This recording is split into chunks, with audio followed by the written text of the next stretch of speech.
Hello, my dear students. I am Prerna, your home science mentor. I welcome you all my YouTube channel, Home Science Junction. तो student आप सभी का मेरी आज की class में स्वागत है। आज की क्लास में मैं आप लोगों को कराने वाली हूँ यूजीसी नेट 2021 का जो आपका क्वेश्चन पेपर है उसका थर्ड पार्ट मैं आप लोगों के लिए लेकर आई हूँ स्टूडेंट्स। और आज की क्लास में आप लोगों को क्वेश्चन नंबर 41 से मैं क्वेश्चंस कराने शुरू करूंगी एंड क्वेश्चन नंबर 60 तक के क्वेश्चंस हम लोग आज करने वाले हैं। तो चलिए स्टूडेंट आज की क्लास को हम शुरू करते हैं।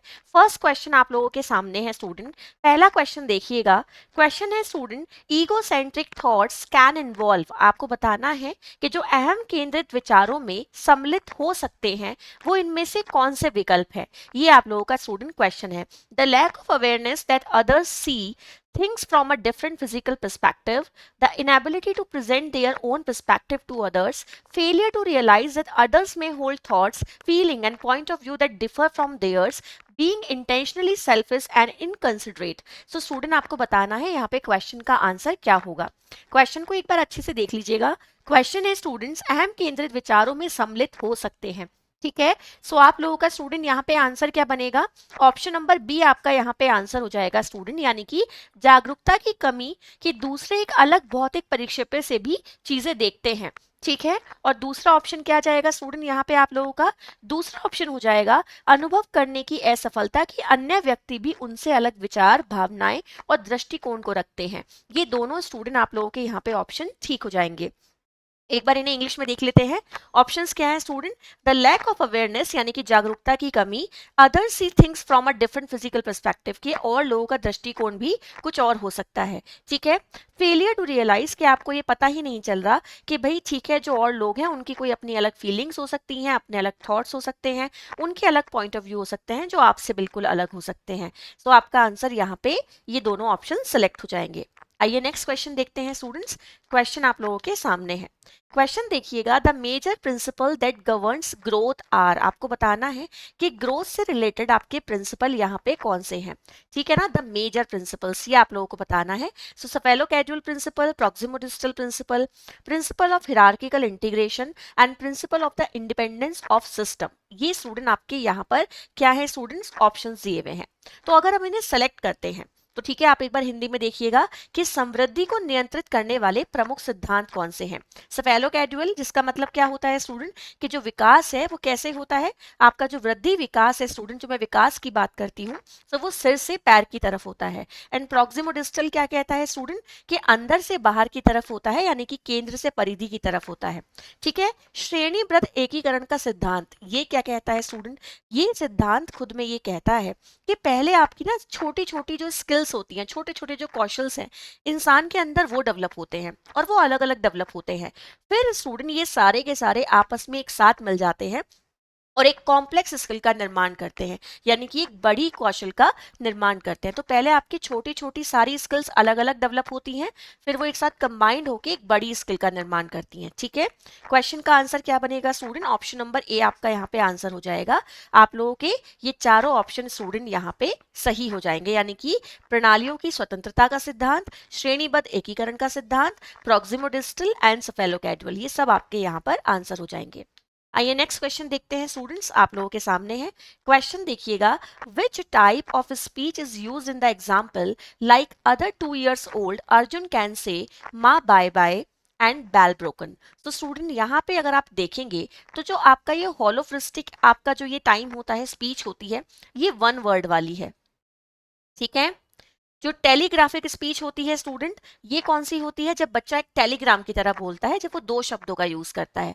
बट स्टूडेंट जब वो 2 या 3 शब्दों का इस्तेमाल करता है, यानी कि पहले वो 1 का कर रहा था, फिर वो 2 का कर रहा है, अब वो 2 या 3 का इस्तेमाल करेगा स्टूडेंट्स, तो ये स्पीच कौन सी होगी? आपकी इन्फेंट डायरेक्टेड स्पीच होती है। ठीक है, ये स्पीच कौन सी होती है स्टूडेंट आप लोगों की? इस स्पीच को हम कहते हैं इन्फेंट डायरेक्टेड स्पीच। ठीक है, आगे एक बार ध्यान से देख लीजिएगा, ये कौन सी स्पीच होगी स्टूडेंट? इसको हम किस नाम से जानेंगे? इसको हम जानते हैं आप लोगों का इन्फेंट डायरेक्टेड स्पीच के नाम से।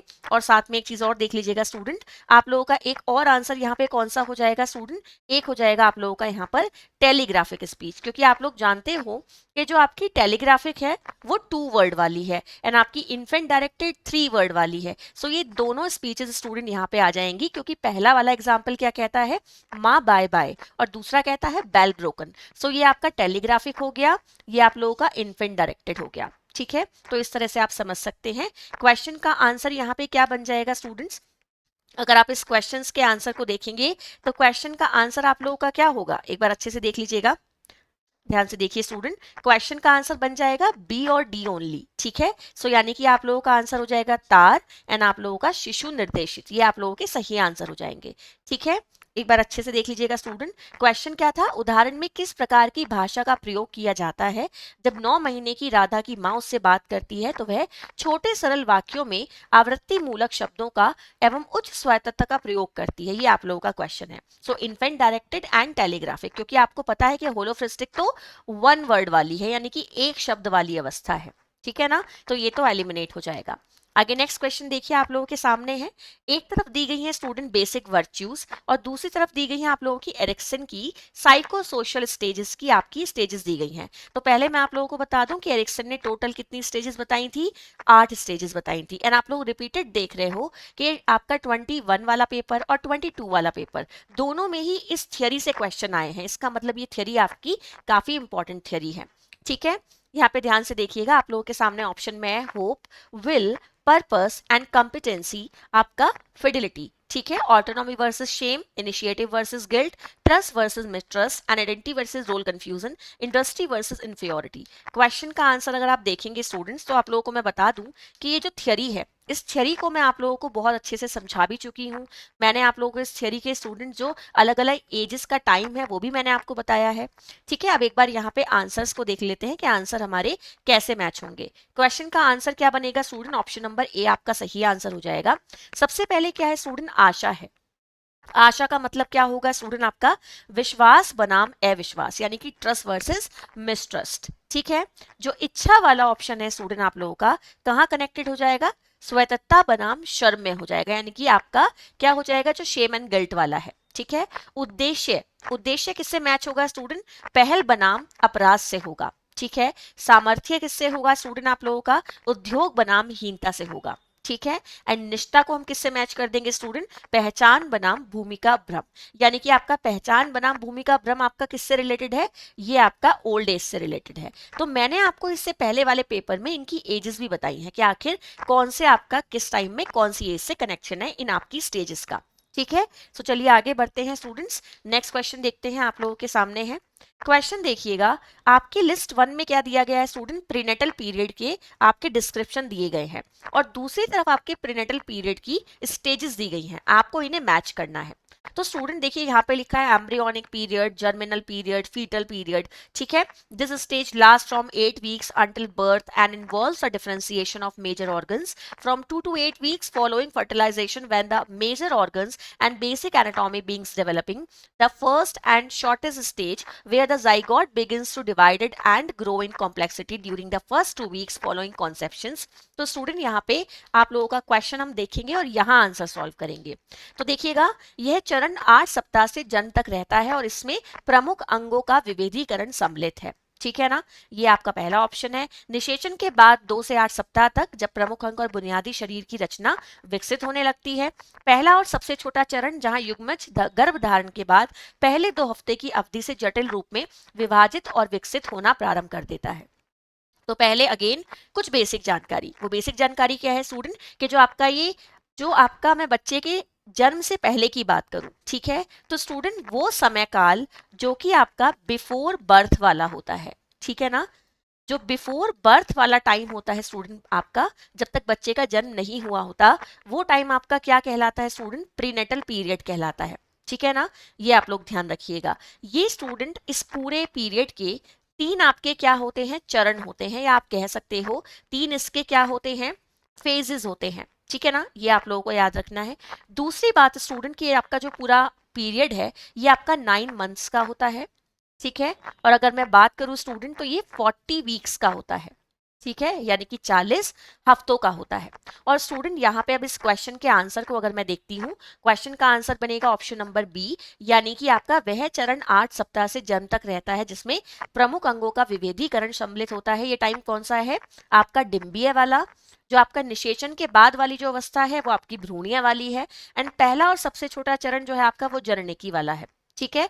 एंड यहाँ पे एक बात आपको और बता देती हूँ स्टूडेंट, कि आपका जो सबसे लॉन्गेस्ट पीरियड होता है, ठीक है ना, जो सबसे लंबा आपका टाइम पीरियड है स्टूडेंट आपके प्रीनेटल पीरियड में, वो कौन सा होता है? आपका फीटल वाला होता है। ये सबसे लंबा समय काल होता है। ठीक है, आइए नेक्स्ट क्वेश्चन देखेंगे। क्वेश्चन आप लोगों के सामने है। Question is, students, arrange the four phases of adult development as given by Kohn in sequence। आप लोगों को मैं बता दूं पहले, ये जो कोहन महोदय हैं, इनका नाम क्या है स्टूडेंट? इनका पूरा नाम है जीन कोहन। नाम याद कर लीजिएगा, इनका पूरा नेम है स्टूडेंट जीन कोहन। और इन्होंने आपकी जो मिड से लेकर आपका जो, अगर मैं बात करती हूं, जो आपकी लेट लाइफ है, यानी कि अडल्टहुड वाला जो टाइम है, मिड अडल्टहुड से लेकर लेट अडल्टहुड वाला जो टाइम पीरियड है स्टूडेंट, इसमें इन्होंने क्या बताया है? इसके लिए इन्होंने एक थ्योरी बताई है। जो थ्योरी आपकी किस चीज की है? विजडम की, और स्टूडेंट साथ में क्रिएटिविटी की। इन दो चीजों की थियरी है जो जीन कोहन महोदय ने दी है, और इन्होंने इसमें मिड टू लेट लाइफ को आपकी, यानी कि मिड टू लेट अडल्टहुड वाली लाइफ को इन्होंने आपकी 4 स्टेजेस में बांटा है। आपको इन स्टेजेस के नाम यहाँ दिए गए हैं, आपको इन्हें क्या करना है स्टूडेंट? सीक्वेंस में लगाना है। ये आप लोगों का क्वेश्चन है। अब पहले मैं आप लोगों को इन सारी स्टेजेस के टाइम पीरियड बता देती हूँ। जो आप लोगों की ये एनकॉर वाली स्टेज है, ये 80 वाली एज होती है। ठीक है, जो आपकी ये लिबरेशन वाली जो एज यहाँ पे दी गई है, ये 60 वाली एज होती है। ठीक है, रीवैल्यूएशन वाला जो टाइम पीरियड है, ये 50 वाला टाइम पीरियड होता है स्टूडेंट। एंड समिंग अप वाला जो टाइम है, ये 70 वाला टाइम होता है। अब आपको इसको देखते ही समझ में आ गया होगा कि आपका सीक्वेंस क्या लगेगा। दूसरी बात स्टूडेंट, कि जो आपका ये टाइम पीरियड होता है, आपका जो मिड लाइफ आपका रीवैल्यूएशन वाला टाइम है, ये वो समय होता है जब इंसान अपने अतीत को देखता है, पास्ट को देखता है, और फिर वो उसको देखकर रियलाइज करके कुछ नए गोल सेटअप करने की कोशिश करता है। ठीक है, दूसरा अगर मैं आपकी बात करती हूँ स्टूडेंट लिबरेशन वाली एज की, सो यहाँ पे क्या होता है? यहाँ पे स्टूडेंट अगर मैं बात करती हूँ, तो इंसान के अंदर ना फेलियर को लेके एक अच्छे से टॉलरेंट आने लग जाती है। उसे पता है वो फेल हो रहा है लाइफ में बार बार, बट वो अब सहन करना शुरू कर देता है कि ठीक है मैं फेल हो रहा हूँ। एंड स्टूडेंट वो और ज्यादा रिस्क लेने वाला बन जाता है। ठीक है, एंड आप लोगों का अगर मैं नेक्स्ट स्टेज की बात करती हूँ यहाँ पे समिंग अप की, सो समिंग अप क्या होता है स्टूडेंट? समिंग अप में इंसान अपनी ना स्टोरी पे काम कर रहा होता है कि आखिर उसने लाइफ में क्या किया है, कैसे किया है, वो सारी स्टोरी राइटिंग वाला जो टाइम है वो होता है समरी टाइप का। ठीक है, एंड एनकोर वाला जो टाइम होता है स्टूडेंट, यहाँ पे इंसान के अंदर फिर से एक इच्छा आती है कि अगर मेरा कोई काम अधूरा रह गया है तो मुझे उसे पूरा कर लेना चाहिए। ठीक है, ये सारी आपकी ये स्टेजेस होती हैं। क्वेश्चन का सही आंसर क्या बनेगा स्टूडेंट आप लोगों का? क्वेश्चन का सही आंसर जाएगा आप लोगों का ऑप्शन नंबर डी, यानी कि CBDA। ये आप लोगों का सीक्वेंस रहेगा। तो मैंने आपको यही बताया था, सी वाला ऑप्शन आपका ये हो गया, बी वाला ऑप्शन आपका ये हो गया, देन डी वाला ऑप्शन, देन ए वाला ऑप्शन। यही मैंने आपको बताया था ना। ये 80 वाला टाइम है, देखिए ध्यान से देखिएगा, आपको बताया है ना मैंने, ये 80 वाला टाइम है, ये 60 वाला टाइम है, 50 वाला टाइम है, एंड 70 वाला टाइम है। तो ये आप लोगों को अच्छे से याद रखना है। आइए नेक्स्ट क्वेश्चन ध्यान से देखते हैं स्टूडेंट। ये कोहन के द्वारा दिया गया आपका एक सिद्धांत है। ठीक है, नेक्स्ट क्वेश्चन देखेंगे, अच्छे से समझेंगे। क्वेश्चन है students, according to Lawrence Kohlberg theory the development of moral reasoning take place in 6 stages, arrange these stages in sequence. आपको पता है स्टूडेंट के जो कोलबर्ग की थ्योरी है बड़ी इंपॉर्टेंट है, चाहे आपका सीटेट का एग्जाम हो, टेट का एग्जाम हो, है ना, जहां भी जिस भी एग्जाम में चाइल्ड डेवलपमेंट का सेक्शन आता है, ये थ्योरी तो पूछी ही जाती है। ठीक है, आपको इस थ्योरी के सीक्वेंस को क्या करना है? सही सीक्वेंस में लगाना है। अब पहले मैं आप लोगों को बता दूं स्टूडेंट, पूरी थ्योरी ना किस चीज पे आधारित है?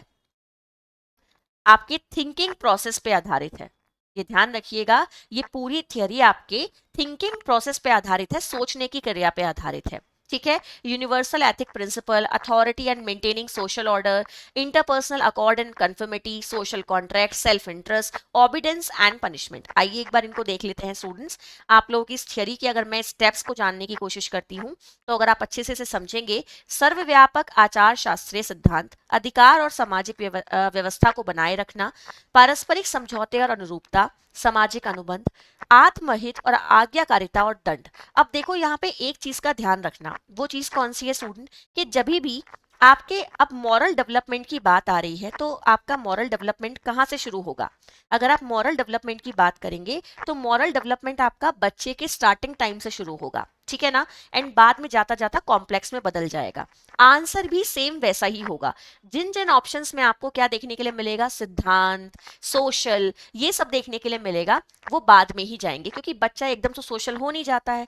ठीक है, आंसर बनेगा आपका ऑप्शन नंबर सी। ध्यान से देखेंगे स्टूडेंट, सबसे पहला आएगा आप लोगों का आज्ञाकारिता और दंड। ठीक है, बच्चे को सबसे पहले ये पता है कि उसे आपकी चीजें फॉलो करनी है, वरना उसे दंड मिलेगा। ठीक है, आत्महित आपका ये हो जाएगा सेकंड पॉइंट। थर्ड पॉइंट क्या जाएगा स्टूडेंट हम लोगों का, पारस्परिक समझौते और अनुरूपता। ठीक है, इसके बाद क्या बनेगा स्टूडेंट, आप लोगों का पॉइंट ध्यान से देख लीजिएगा, फिर बनेगा अधिकार और सामाजिक व्यवस्था को बनाए रखना, ये फोर्थ पॉइंट हो जाएगा बच्चे का। देन स्टूडेंट आप लोगों का क्या जाएगा, सामाजिक अनुबंध, ये आप लोगों का फिफ्थ पॉइंट हो जाएगा। And the last point is सर्वव्यापक आचार शास्त्रीय सिद्धांत। तो मैंने अभी आपको क्या बताया था, जब सिद्धांतों की बात आएगी, सोशल चीजों की बात आएगी, वो पॉइंट हमेशा लास्ट में जाएंगे। बच्चा स्टार्टिंग में सोशल नहीं हो जाता, बच्चा स्टार्टिंग में आपके प्रिंसिपल्स, सिद्धांत ये सब फॉलो करने नहीं लगता है, वो बाद में करता है। ठीक है ना, सो उसी हिसाब से आपका आंसर बनेगा। नेक्स्ट क्वेश्चन देखिए स्टूडेंट, आप लोगों के सामने है असर्शन रीजन का स्टूडेंट ये क्वेश्चन है, अच्छे से इसको एक बार देख लीजिएगा, क्वेश्चन को समझने की कोशिश करते हैं। क्वेश्चन दिया है स्टूडेंट्स, संचार निर्माण के साथ साथ पारिवारिक संबंधों को प्रतिबंधित करने का कार्य करता है। संचार निर्माण के साथ साथ पारिवारिक संबंधों को प्रतिबिंबित करने का काम करता है। ठीक है, सो जहां तक मुझे लगता है, मुझे ए वाला स्टेटमेंट तो क्या लग रहा है स्टूडेंट, एक पॉजिटिव स्टेटमेंट लग रहा है।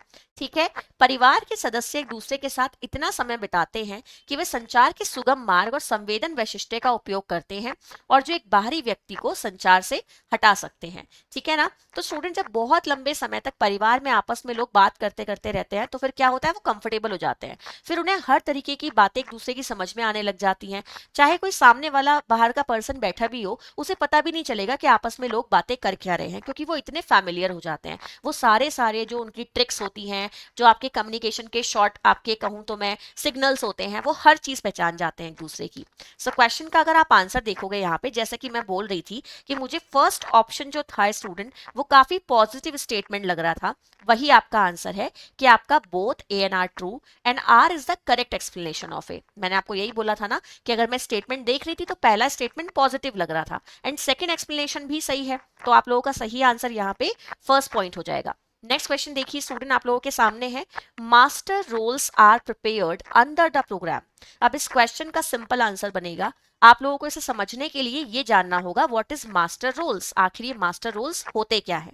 सो स्टूडेंट, ये मास्टर रोल एक तरीके की क्या होती है, जो आपके कर्मचारी होते हैं, या आप कह सकते हो जो आपके वर्कर होते हैं, ठीक है ना, या आप कहते हो आपके एम्प्लॉय होते हैं, कुछ भी कह सकते हो, उनकी जो लिस्ट होती है स्टूडेंट, जो कि आजकल ऑनलाइन चढ़ी रहती है, जिसमें वो अपनी अटेंडेंस देख सकते हैं, वो मास्टर रोल होता है। एंड ये जो master role basically word relate किया जाता है, ये मनरेगा से किया जाता है। ठीक है ना, जो आपका Mahatma Gandhi national rural employment guarantee act है, या आपका जो मनरेगा है, इससे संबंधित स्टूडेंट आप लोगों का ये मास्टर रोल है। आप कभी भी डाल के मनरेगा चेक कीजिएगा या मास्टर रोल डालकर चेक कीजिएगा, गूगल भी कीजिएगा, सो सबसे पहला नाम आपको मनरेगा का दिखेगा, क्योंकि मनरेगा में ही लोगों को क्या किया जाता है, पूरे वर्ष में 100 दिन का जो रोजगार दिया जाता है, वो अपनी ऑनलाइन अटेंडेंस को चेक करते हैं कि आखिर उनका जो रोजगार था, उससे उन्हें 100 दिन के लिए मिला था, उनकी अटेंडेंस मार्क्ड है या नहीं है। ठीक है, आगे नेक्स्ट क्वेश्चन देखिएगा स्टूडेंट, और वो ये भी चेक करते हैं इसके थ्रू कि उनका नाम मनरेगा की लिस्ट में है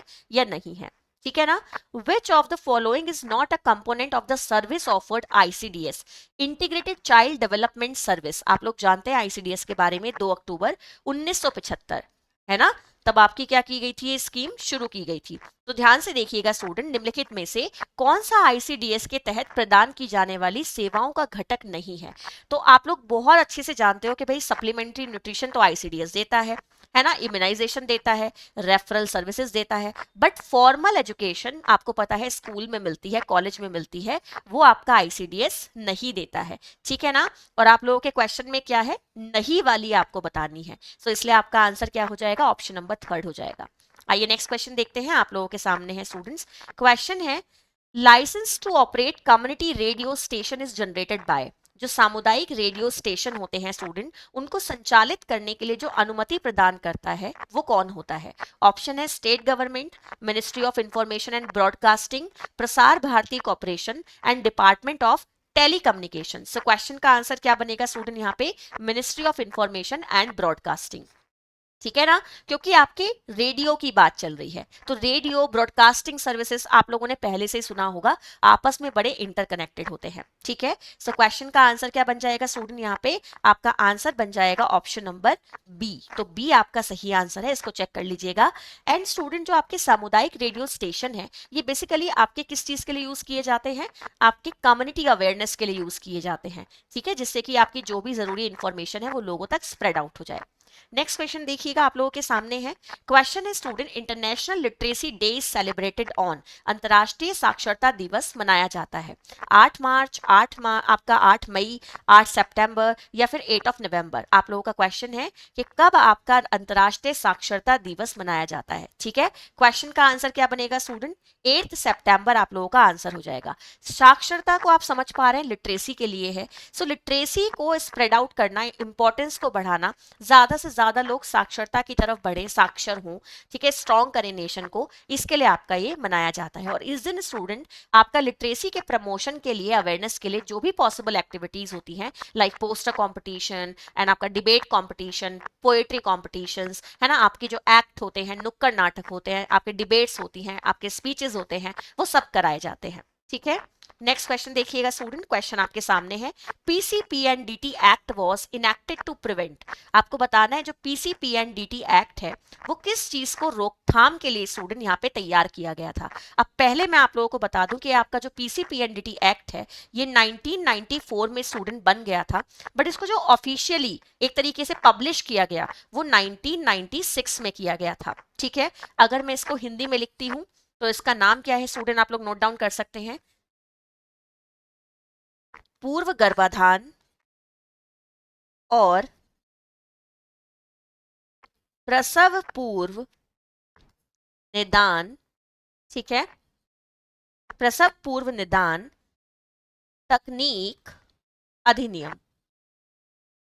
ठीक है, आप हमेशा कहते हो कि मैम इंग्लिश में आप ज्यादा फुल फॉर्म यूज करती हैं, तो आज मैंने हिंदी में आप लोगों के लिए फुल फॉर्म लिखी है। एंड क्वेश्चन का आंसर क्या बनेगा स्टूडेंट? सेक्स सेलेक्टिव अबॉर्शंस, यानी कि स्टूडेंट जो लिंग के आधार पे पहले ही अबॉर्ट करा दिया जाता है वो आपका क्या होगा, यहाँ पे सही आंसर हो जाएगा।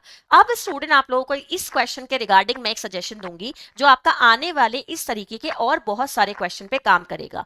वो सजेशन क्या है स्टूडेंट्स के, जब भी आपके कोई प्रोग्राम या कोई पॉलिसी आप पढ़ रहे होते हैं, सो फुल फॉर्म जरूर याद कर लीजिएगा, क्योंकि कई बार आपके क्वेश्चन को सॉल्व करने में और एडिशनल किसी चीज की जरूरत नहीं पड़ती, सिर्फ फुल फॉर्म ही हमारी पूरी जो है मदद वो अच्छे से कर देती है। ठीक है, नेक्स्ट क्वेश्चन देखिए आप लोगों के सामने है। The process of assessing the progress of a project based on predetermined indicators of the programme is called. आपको बताना है कि कार्यक्रम के पूर्व निर्धारित संकेतकों पर आधारित परियोजना की प्रगति का मूल्यांकन करने के प्रक्रम को क्या कहा जाता है? कार्यक्रम के पूर्व निर्धारित संकेतकों पर आधारित परियोजना की प्रगति का मूल्यांकन की बात चल रही है। ये लाइन पे फोकस कीजिएगा, प्रगति के मूल्यांकन की स्टूडेंट हम बात कर रहे हैं। और जब प्रगति का मूल्यांकन किया जाता है यानी कि कितनी प्रोग्रेस हो रही है, फाइनल इवैल्यूएशन नहीं चल रहा है, जो आपका स्टेप बाय स्टेप जो आप प्रोग्रेस गेन कर रहे हो उसको चेक करने की बात की जा रही है, फाइनल इवैल्यूएशन की बात नहीं की जा रही। क्वेश्चन का आंसर क्या बनेगा स्टूडेंट? मॉनिटरिंग, यानी कि निगरानी आपका सही आंसर हो जाएगा। अब यहाँ पे स्टूडेंट आपका एक आंसर दिया हुआ है जिसको आप देख सकते हैं फीड फॉरवर्ड। ये आपको मुझे वर्ड बताना है कि आखिर जो फीड फॉरवर्ड है उसका मतलब होता क्या है। देखिए, जब भी आप कोई काम करते हैं सो आपको फीडबैक मिलता है, चाहे वो पॉजिटिव हो चाहे वो नेगेटिव हो। जब आप उस पॉजिटिव और नेगेटिव फीडबैक को किस चीज में बदल देते हो, आप उसे सुधार की प्रक्रिया में इस्तेमाल कर लेते हो कि जो भी आपको फीडबैक मिला, चाहे वो पॉजिटिव था चाहे वो नेगेटिव था, जब आप उसे फ्यूचर के लिए इस्तेमाल करते हैं अपने अगले प्रोसेस को बेटर बनाने के लिए, ये आपका फीड फॉरवर्ड कहलाता है। सो ये फीडबैक के बाद वाली स्टेज है, ये ध्यान रखिएगा। ये कौन सी स्टेज होती है स्टूडेंट आपकी? ये फीडबैक के बाद वाली स्टेज होती है, जब आप नेगेटिव और पॉजिटिव फीडबैक को रिप्लेस कर देते हो एक ऐसी ओपिनियन से जिसको आप पॉजिटिव सेंस में लेकर अपने आगे के प्रोसेस को इंप्रूव करते हो। ठीक है, नेक्स्ट क्वेश्चन देखिएगा स्टूडेंट आप लोगों के सामने है। क्वेश्चन है student, which of the following features can be studied through mapping while conducting PLS. अब यहाँ पे स्टूडेंट क्वेश्चन है कि पीएलए का संचालन करते समय मानव चित्रण के माध्यम से निम्नलिखित विशेषताओं में से किसका अध्ययन किया जा सकता है। तो आपको पता है मानचित्र का अध्ययन क्यों करते हैं, आपका ज्योग्राफी सब्जेक्ट है, आप पढ़ रहे हो, सो आप मानचित्र का अध्ययन करोगे। पीएलए टेक्निक्स क्या होती हैं स्टूडेंट, अगर मैं इनकी बात करती हूँ, सो इनकी फुल फॉर्म क्या होती है? पार्टिसिपेटरी, ठीक है, ध्यान से देख लीजिएगा, लर्निंग एक्शन, ये आप लोगों की क्या होती है स्टूडेंट, पीएलए टेक्निक की फुल फॉर्म होती है। सो पार्टिसिपेटरी क्या लिखा गया है स्टूडेंट, पार्टिसिपेटरी की बात चल रही है कि एक ऐसी टेक्निक जहां पे पार्टिसिपेशन हो सके, उसके लिए आप क्या कर रहे हैं स्टूडेंट, आप आपका मैपिंग का इस्तेमाल करते हैं। तो क्वेश्चन का आंसर क्या बनेगा कि इन सभी में से स्टूडेंट देख लीजिएगा, आपका संघर्ष के लिए, समस्या समाधान के लिए, प्राथमिकता प्रतिरूप के लिए और प्राकृतिक संसाधनों के लिए कहां पे आप मानचित्र का उपयोग कर सकते हो स्टूडेंट, नेचुरल रिसोर्सेस के लिए आप मानचित्र का इस्तेमाल कर सकते हो। तो आपका ऑप्शन नंबर ए यहां पर सही आंसर हो जाएगा। आइए नेक्स्ट क्वेश्चन देखते हैं, आप लोगों के सामने है, common elements between BCC and advocacy are. आपको बताना है कि जो स्टूडेंट ये बीसीसी आपका जो यहाँ पे मेंशन है, इसके कॉमन एलिमेंट कौन से हैं। क्वेश्चन को समझने के लिए हमेशा मैं कहती हूँ कि फुल फॉर्म जरूर जान लो। सो बीसीसी का मतलब क्या होता है स्टूडेंट आप लोगों का, बिहेवियर चेंज कम्युनिकेशन। ये जो स्टूडेंट आपका बीसीसी है, बेसिकली ये कम्युनिकेशन से रिलेटेड है, एक ऐसा कम्युनिकेशन जो कि व्यवहार में परिवर्तन लेकर आता है। ठीक है, सो आप लोगों को इसके एलिमेंट्स को क्या करना है स्टूडेंट, सेलेक्ट करना है। बोथ रिले और persuasion techniques, both seeks to bring in behaviour changes, both need strategic planning, both use only interpersonal communication, both can work only with people at the grass root. अब देखो आपको option से भी समझ में आ रहा होगा कि बात तो कम्युनिकेशन की ही चल रही है। ठीक है, एक बार हिंदी में आंसर देखिएगा, दोनों प्रत्याय प्रविधि पर विश्वास करते हैं, दोनों व्यवहार परिवर्तन लाने की मांग करते हैं, दोनों को कार्यनीति योजना की आवश्यकता है, दोनों केवल अंतः वैयक्तिक संचार का प्रयोग करते हैं, दोनों केवल तृणमूल व्यक्तियों के साथ काम कर सकते हैं। सो स्टूडेंट आप इस क्वेश्चन को अगर देखोगे, क्वेश्चन का आंसर यहाँ पे क्या बनेगा स्टूडेंट, ऑप्शन नंबर बी आपका आंसर हो जाएगा। यानी कि अगर आप आंसर को देखेंगे तो दोनों प्रत्यय प्रविधियों पर विश्वास करते हैं, ठीक है, दोनों व्यवहार परिवर्तन लाने की मांग करते हैं और स्टूडेंट दोनों को कार्यनीति योजना की आवश्यकता है। सो व्यवहार परिवर्तन देखिए यहाँ पे आ गया ना पॉइंट आप लोगों का। तो आपको खुद समझ में आ रहा है कि क्वेश्चन में मैं बार बार कहती हूँ कि कहीं फुल फॉर्म अगर दी गई है तो आपको उसका जो शॉर्ट नेम है उसका पूरा डिटेल एक्सटेंशन आपको पता होना चाहिए। ठीक है, आइए नेक्स्ट क्वेश्चन देखते हैं, आप लोगों के सामने है, which of the following can be used for outdoor publicity. अगर स्टूडेंट आप क्या करना चाहते हैं, बाहरी प्रचार करना चाहते हैं, तो आप इनमें से किन चीजों का इस्तेमाल कर सकते हैं। ठीक है, अब आपको स्टूडेंट यहाँ पे ऑप्शन देखने हैं, flash card, billboards, kiosks and banner and flip chart. अब देखो यहाँ पे मैं आप लोगों को एक बात पहले क्लियर कर देती हूँ कि जब भी हम ऐसा क्वेश्चन कर रहे होते हैं तो पहला अपने माइंड में हमें क्या चीज याद रखनी है स्टूडेंट्स, कि हमें जो पॉइंट बिल्कुल नहीं आते वो हमें बहुत अच्छे से क्या होने चाहिए, क्लियर होने चाहिए। जैसे कि आप लोगों ने बैनर्स के बारे में सुना होगा, फ्लिप चार्ट के बारे में सुना होगा, फ्लैश कार्ड के बारे में सुना होगा, क्योंकि ये एक्सटेंशन टीचिंग में बहुत यूज किया जाता है। ये बिलबोर्ड एंड आपने जो ये दोनों टर्म्स हैं इनके बारे में शायद ना सुना हो। सो स्टूडेंट बिल बोर्ड को अगर मैं आपको बताऊं, आपने देखा होगा ना सड़क के किनारे बहुत बड़े बड़े इस तरह के बोर्ड लगे हुए होते हैं, लोहे के पूरे फ्रेम वाले, और उनपे ऊपर वाला पोस्टर बदलता रहता है। उनको बेसिकली हम किस चीज के लिए इस्तेमाल करते हैं स्टूडेंट, जब हमें कोई पब्लिसिटी करनी हो, आउटडोर पब्लिसिटी करनी हो, कोई बड़ा एडवर्टाइजमेंट लगाना हो, तो हम इसका इस्तेमाल करते हैं। आप लोगों ने देखे भी होंगे। एंड ये जो आपका ये वाला वर्ड यहाँ पे लिखा है स्टूडेंट, जिसे हिंदी में कहते हैं गुमटी, ये स्टूडेंट आप लोगों की एक वेंडिंग मशीन टाइप की होती है। ठीक है ना, जो आपकी वेंडिंग मशीन होती है ना, जैसे आप एटीएम वगैरह पे भी देखते हो, इस तरह की ये मशीन होती है। तो अब इसको देख के तो समझ में आ रहा है कि भाई ये क्या होगा, क्या ये आप इस्तेमाल कर पाओगे अगर आपको बाहरी प्रचार करना है। सो क्या स्टूडेंट एक वेंडिंग मशीन हमारी मदद कर पाएगी बाहरी प्रचार करने में। क्वेश्चन का आंसर क्या बनेगा, ध्यान से देखिएगा, क्वेश्चन का आंसर बनेगा बी सी एंड डी। अच्छे से देख लीजिएगा स्टूडेंट, क्वेश्चन का आंसर जाएगा बी सी एंड डी। तो क्या आंसर बनेगा स्टूडेंट, विज्ञापन पट, आपका गुमटी एंड प्रदर्श। यानी कि आप किन किन चीजों का इस्तेमाल करेंगे स्टूडेंट, आप इस्तेमाल करेंगे यहाँ पे बिलबोर्ड का, किसॉक्स का एंड बैनर का। आप फ्लिप चार्ट एंड आप लोगों का जो फ्लैश कार्ड है उसको आपको पहले ही एलिमिनेट कर देना है, क्योंकि वो दोनों तो एक्सटेंशन टीचिंग से रिलेटेड हैं, तो वो दोनों तो आंसर में हो ही नहीं सकते। आपके दोनों आंसर एलिमिनेट आपको करने हैं। अब एक बार ऑप्शन पे निगाह डाल लीजिएगा कि जहां ए और ई लिखा है वो आंसर नहीं हो सकता। ठीक है, तो देखिए ए यहाँ पे लिखा है, आपका ई यहाँ पे लिखा है, ए और ई यहाँ पे लिखा है, तो इन दोनों को पता अगर आपको होगा ना तो आपको सही आंसर खुद ब खुद मिल जाएगा। नेक्स्ट क्वेश्चन देखिएगा स्टूडेंट, आप लोगों के सामने है। एंड आप लोगों को एक बात और बता देती हूँ स्टूडेंट्स कि आप लोग मुझे इंस्टाग्राम पे भी फॉलो कर सकते हो होम साइंस जंक्शन के नाम से, एंड आप लोग मेरे टेलीग्राम चैनल को भी ज्वाइन कर सकते हो होम साइंस एजुकेशन बाय प्रेरणा वर्मा, जहाँ पे आप लोगों को पीडीएफ नोट्स मिल जाएंगे एंड आपको क्वेश्चन पेपर मिल जाएंगे, प्रीवियस ईयर क्वेश्चंस मिल जाएंगे। ठीक है, आगे देखते हैं स्टूडेंट, क्वेश्चन है the communication process is always, आपका जो संचार की प्रक्रिया है वो हमेशा कैसे होती है, systematic, transactional, universal, functional and interactional. अब देखो यहाँ पे ना कोई भी अगर इस क्वेश्चन को देखेगा तो एक चीज उसके माइंड में बड़ी सॉर्टेड है, और वो क्या होगी स्टूडेंट कि भाई आप कुछ पॉइंट पे पकड़ के काम कर लीजिएगा। जैसे कि स्टूडेंट पहला पॉइंट क्या लिखा है आपका, सिस्टमैटिक, दूसरा क्या लिखा है, यूनिवर्सल, और तीसरा क्या लिखा है स्टूडेंट, देखो ध्यान से देखो, तीसरा पॉइंट आपका क्या है स्टूडेंट, फंक्शनल। भाई जब संचार प्रक्रिया की जाती है, कम्युनिकेशन जब किया जाता है, तो पहली बात तो वो एक सिस्टमैटिक मैनर में होता है, दूसरी बात स्टूडेंट वो यूनिवर्सल है, सार्वभौमिक है। भाई संचार तो हर जगह हो रहा है, चाहे मास लेवल पे हो, चाहे टेलीफोनिक लेवल पे हो, चाहे सोशल मीडिया पे हो, चाहे घर में हो, चाहे ऑर्गेनाइजेशन में हो, हर जगह हो रहा है। ठीक है ना, एंड आपका संचार किसी ना किसी कार्य के ध्यान में भी रखते हुए किया जाता है ना, आपको कोई ना कोई बात कहनी है, किसी कार्य को करवाना है, तो आप संचार का इस्तेमाल करते हैं। इंटरेक्शन तो देखिए होता ही है स्टूडेंट्स। ठीक है, सो क्वेश्चन का आंसर क्या बनेगा, संचार क्या है स्टूडेंट, संचार आपका सुव्यवस्थित है, सार्वभौमिक है ना, ये आपके ऑप्शन यहाँ पे सही हो जाएंगे। संचार कैसा है, संचार स्टूडेंट अगर आप अच्छे से देखते हैं तो संचार आपका सुव्यवस्थित भी है, सार्वभौमिक भी है, और स्टूडेंट प्रक्रियात्मक भी है। ठीक है, सो ऑप्शन का आंसर आपका क्या हो जाएगा स्टूडेंट, यहाँ पे ऑप्शन नंबर 2 यहाँ पर सही आंसर हो जाएगा। आइए नेक्स्ट क्वेश्चन देखिएगा, क्वेश्चन आपके सामने है। चलिए स्टूडेंट आप लोगों का नेक्स्ट क्वेश्चन देखते हैं, the major function of KVK in extension are, आपको बताना है कि जो एक्सटेंशन एजुकेशन है उसमें आपका जो कृषि विज्ञान केंद्र होते हैं उनका मेन कार्य क्या होता है। अब देखिए केवीके यहाँ पे लिखा है, अगर आप लोगों को केवीके की फुल फॉर्म ही ना पता हो तो आप इस क्वेश्चन को सॉल्व नहीं कर पाएंगे। सो पहले फुल फॉर्म जान लेते हैं स्टूडेंट, फुल फॉर्म क्या होगी हमारी, ध्यान से देख लीजिएगा, आप इसकी फुल फॉर्म भी नोट डाउन कर सकते हैं, कृषि विज्ञान केंद्र। अब आपको अगर ये नाम पता चल रहा है स्टूडेंट तो आंसर समझना बड़ा आसान हो जाएगा। ठीक है, organising vocational training for rural youth, organising training for farmers, providing loans to farmers, providing labour for farming activities and conducting research for new farming technologies. एक बार क्वेश्चन को स्टूडेंट हम हिंदी में देखेंगे।